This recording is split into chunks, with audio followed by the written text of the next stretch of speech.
ایک لمبی رفاقت رہی ہے پیپلز پارٹی کے ساتھ، آج بھٹو کی جماعت بھٹو کے آئین کے ساتھ نہیں ہے، کیا کہنا چاہتے ہیں؟ میں پیپلز پارٹی ہوں. کسی کو یہ کون ہوتے ہیں؟ یہ کون آئین میں نے درج کروایا ہے. آئین میں یہ شک ہے ہی نہیں. آئین میں پیپلز پارٹی کے آئین میں نے درج کروایا ہے الیکشن کمیشن کے ساتھ. میں سن لو، میں سیکرٹری جنرل ہوں. کسی کو اختیار نہیں ہے کسی کو نکالنے کا. میں تو ویسے ہی یہ پیدا نہیں ہوئے.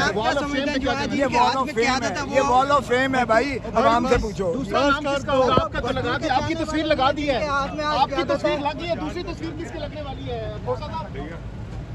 دوسری تصویر کس کے لگ سکتی ہے؟ بعد میں کل انشاءاللہ ہو جائے گا. باقی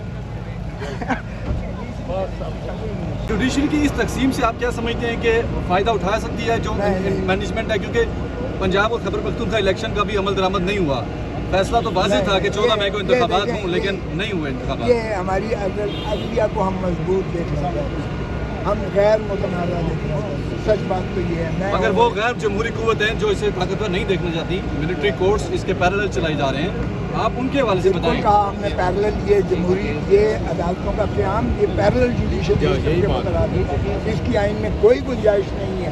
سویلینز کو نہیں ٹرائی کیا جا سکتا. ہم سمجھتے ہیں کہ فوج مضبوط، دیکھیں افواج پاکستان کو ہم مضبوط دیکھنا چاہتے ہیں، اور افواج پاکستان یہ بھی اس فیصلے کو نہیں مانا جاتا. آپ کو پتہ ہی ہے فوجی عدالت کے فیصلے کو دنیا نہیں مانتی. پاکستان کے ان عوام کی بھی جو ہے وہ کوئی نہیں مانتا، وکیل نہیں مانتے.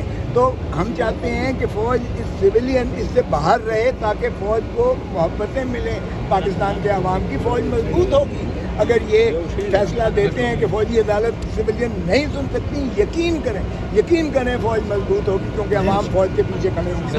اگر اس طرح سے فوجی عدالتوں سے ان کو سزا کروائی گئی، پی ڈی ایم نے کروائی یا جس نے کروائی، یہ متنازع ہوں گے فیصلے. اس سے عوام میں الٹا اشتعال ہوگا جو نہ تو ملک کے لیے بہتر ہے، نہ ہی افواج پاکستان کے لیے بہتر ہے. افواج پاکستان کو ہم مضبوط دیکھنا چاہتے ہیں اور عوام کی پیار اور تائید کے بغیر مضبوط نہیں. سر آپ پی ڈی ایم کی حکومت کو یہ نہ ہے کہ من پسند جج چیف صاحب اٹھا دیتے ہیں. فل کورٹ بیٹھے، پھر انہوں نے پتہ کیا 6 جج صاحبان نہیں تھے، وہ چھٹیوں پر گئے ہوئے تھے. جتنے باقی یہاں اسلام آباد میں اور پاکستان میں موجود تھے انہوں نے 9 کے 9 جج بلا تشخیص بٹھائے، سینئر موسٹ بٹھایا. کیونکہ اعتراض یہ ہوتا تھا کہ سینئر موسٹ ججز کو نظر انداز کرتے ہیں چیف جسٹس صاحب. میں آفرین ہے چیف جسٹس صاحب کی، انہوں نے بھی بڑا دل کیا اپنا ذاتی اختلافات کو ملا بالا اتفاق رکھتے ہوئے. انہوں نے ہماری بات کو پذیرائی بخشی، اور جس کا میں نے برملا اظہار بھی کیا کہ سر آپ چیف جسٹس صاحب کو اس کو الزام نہ ٹھہرائیں. اس کے ذمہ دار ہم ہیں کہ ہم نے ان کو بنتی کی، ریکویسٹ کی کہ فل کورٹ پلیز بیٹھے تاکہ یہ اچھے میں گوئیاں نہ ہوں. کیونکہ جو اگر فل کورٹ کا فیصلہ ہوگا تو قوم تو خیر پہلے ہی سپریم کورٹ کو مانتی ہے، لیکن پھر جو ناقدین ہیں ان کو بھی یہ موقع نہیں ملے گا کہ وہ کہیں دیکھیں جی یہ من پسند جج بیٹھے ہیں اور سینئر کو باہر رکھا ہے سینئر اس کو. تو اگر کوئی اپنی مرضی سے نہیں بیٹھنا چاہتا تو آپ نے سوال کیا، وہ ان کی ثوابدید ہے.